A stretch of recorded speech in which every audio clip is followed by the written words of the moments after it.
My friend's girlfriend is accusing me of having a baby with him, which is absolutely ridiculous. I had this friend who used to have a very strong crush on me but never confessed. It was very obvious to everyone around. We were teenagers, grew apart, dated other people, and made our own lives. He moved to another state and has a long-term girlfriend, and I have been married to my husband for almost 6 years now, with 2 beautiful babies, and I'm currently pregnant. My friend, or former friend, I should say, and I barely talk. The last time we had a conversation was when my youngest was born, and he texted me saying, "Congratulations." I replied with thanks, and that was literally it. My husband knows about him and the crush he had on me. They've met because we are part of the same group of friends, and we've met his girlfriend too. There's no problem with that. I don't reach out to him. All of our conversations before the last one were initiated by him, and they're always like, "Hello, how are you?" "Good. And you?" And that's it.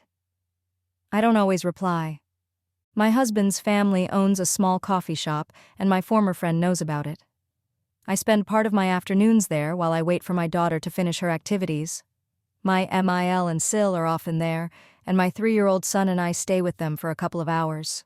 So, last Friday, I was surprised to find my former friend and his girlfriend at the coffee shop. They had rented a space there for a week since he came back to our city to do some photography and video work.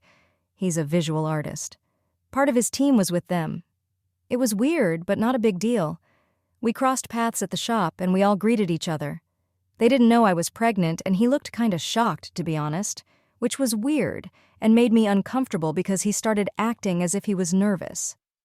They hadn't met my son before. This was the first time they saw him, and although he didn't really pay much attention to him, his girlfriend did. Honestly, it all made me feel really uneasy, especially when she started staring at my son so much that it gave me chills. My Sil noticed it too, without even knowing who she was. I was texting my husband about it and decided to leave the place. My husband and I talked about it that night. He tried to give it a logical explanation, said it was odd, but maybe he chose the coffee shop because it felt familiar, and he said maybe the girlfriend wants to have kids herself, which is why she was staring so much. Anyway, I decided not to go back until they left the coffee shop for good. They rented it for an entire week. He said he could ask his mom to kick them out, but I didn't want to because it wouldn't be fair to her bussiness. That night, she tried to contact my husband through the coffee shop's Instagram, asking if he was sure our son was really his. That was literally the only text she sent.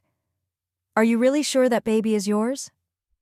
The text was sent around 3 a.m.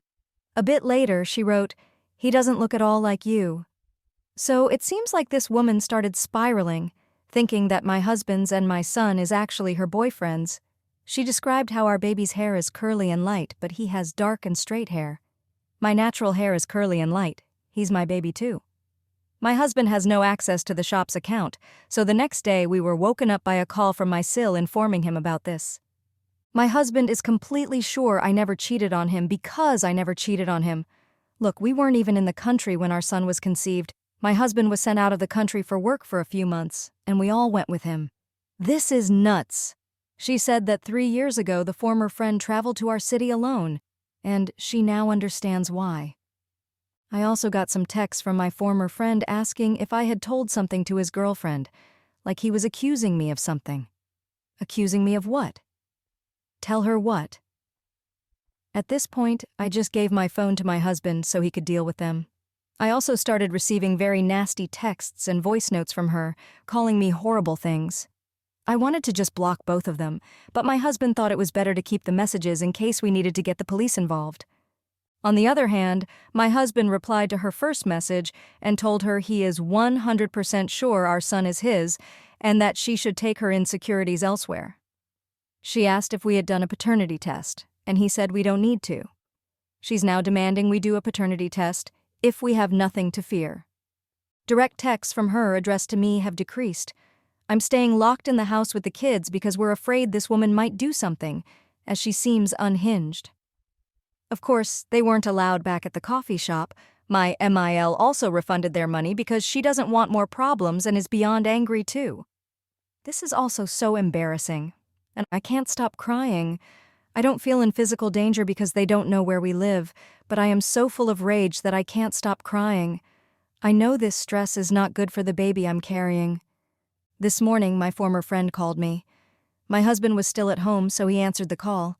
He said his GF does not believe anything he says and practically begged me to please do a paternity test so she can calm down. I already blocked them both.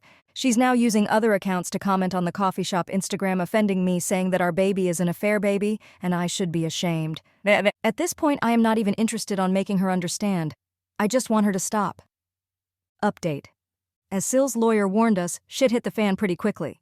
They received 2 cease and desist letters, one under IL's business and one from us.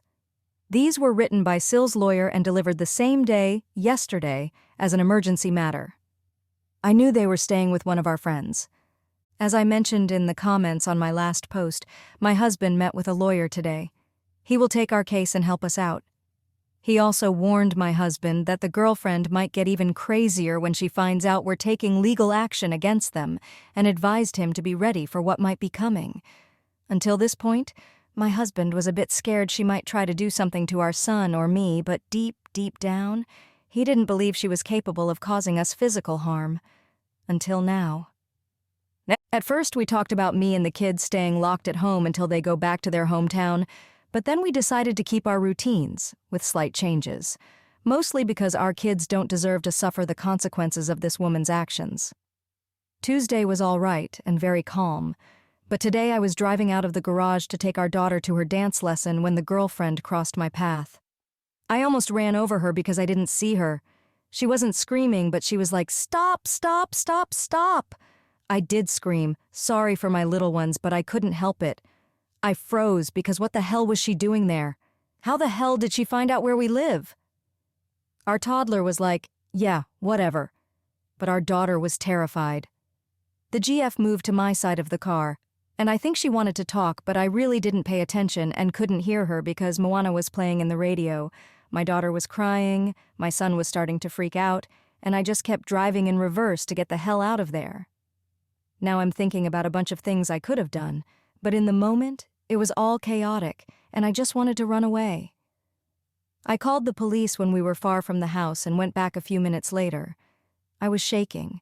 Then I called my husband, and I took our daughter to the rest of her classes so she could be distracted. It worked for her, but not for me. Jesus Christ. At least in the studio, we were safe and surrounded by people. I asked our mutual friends if they had given her or him our address, but everyone swears on their lives that they didn't. I believe them? Yesterday, they had a reunion to which my husband and I were invited, but we refused to go because it was meant to catch up with the former friend and his GF. She didn't show up, and our mutual friends told me the atmosphere was weird, to say the least. According to what they said, the former friend asked if I was coming, didn't ask about my husband, and kept discreetly bringing me up throughout the night. He only wanted to talk about this mess, asked if I was mad, and dared to say things could go back to normal if I were to do the test. He then proceeded to insult my husband, saying he was controlling me. Now listen, friends said maybe they misunderstood, but they think he implied my son could be his. I want to throw up. They shut him down because he was upsetting everyone and told him he was being lame, or so they say that's what happened. So, the reunion ended earlier than expected. We weren't there. But I am angry. My husband is extremely angry, saying if he sees him, he's going to beat the S out of him. I'm extremely worried for our son now. One of my female friends told me the girlfriend texted her, asking if the former friend was actually at the reunion with them and requested proof, to which my friend refused to send anything. I now realize it was around the same time she was messaging us on social media, insulting me and telling my husband how she was sure her BF was banging me. I can't with this level of disrespect.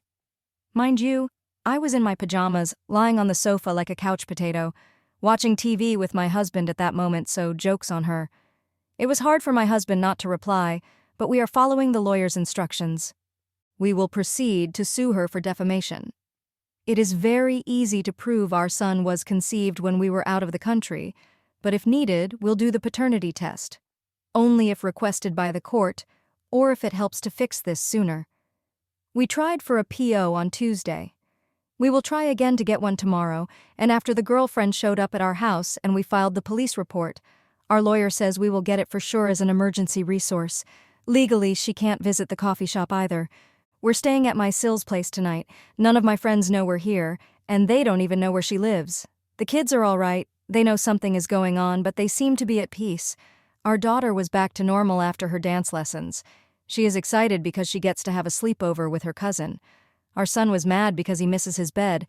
Yeah, buddy, I'm not buying it. It's the same bed where it's so hard to put him down, LOL. He gets to sleep with Mom and Dad tonight, though I don't think I'll be able to sleep.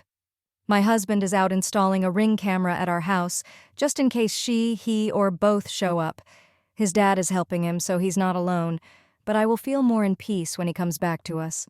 We decided I'm staying here with our son tomorrow. I work from home, so it's not a problem for me. My husband will take and pick up our daughter from school. I'm not scared anymore, but I really am. I'm mostly very angry at both of them, but I am remaining calm for my baby. I'm just focusing on the fact that we are safe at the moment, and that's working to ease my mind. Once my husband gets back to us, I'll be totally at peace. Right now, all I want to do is cry and be with my husband and our kids.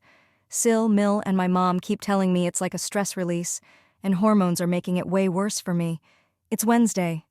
They're supposed to leave on Friday or Saturday IDK, but during this weekend, or that's what we assume, not having them physically near us will be a great relief. I just want this to end.